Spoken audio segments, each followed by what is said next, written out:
Hello friends, மாலை வணக்கங்கள். நான் வீடியோவில் சொன்ன மாதிரி தான் ஒன்று சொல்கிறேன். போன டைமு ஒரு வருஷத்துக்கு முன்னாடி நானும் என் ஆள் வந்திருந்தோம். இதே கோயிலுக்கு தான், இதே இடத்துக்கு தான் நானும் என் ஆள் வந்திருந்தோம்.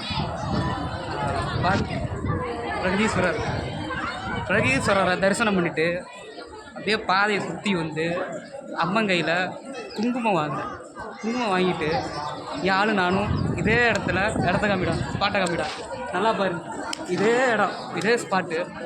இந்த ஸ்பாட்டில் வந்து உட்காந்து நானும் என் ஆள் சொன்னிச்சு, மாமா உன் கையால் ஒரு குங்குமம் வச்சு விடு அப்படின்னு சொன்னான்.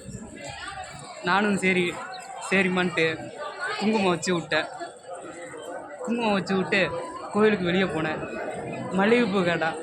மல்லிகைப்பூ நான் கேட்காமலே அவளுக்கு வாங்கி கொடுத்தேன். ரைட்டு, அந்த காதல் நீடிக்கும்னு நான் நினச்சேன். ஆனால் அவரை பார்த்து அடுத்த ஒரு வருஷத்தில் தலைவர் செஞ்ச ஒரு சம்பவம் என்னென்னா, ஆடு விட்டு போயிட்டா. இதுதான் உண்மை. தலைவர்கிட்ட ஒரு விஷயம் என்னென்னா,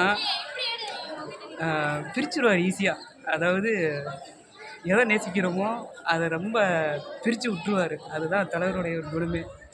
போன வருஷம் இதே இடத்துக்கு என்னோடய ஆளோட வந்தேன். நான் இங்கே வாங்கின குங்குமத்தை அவன் நெத்தியில் வச்சு அடுத்த வருஷமும் இதே இடத்துக்கு நான் வருவேன்னு நினச்சேன்.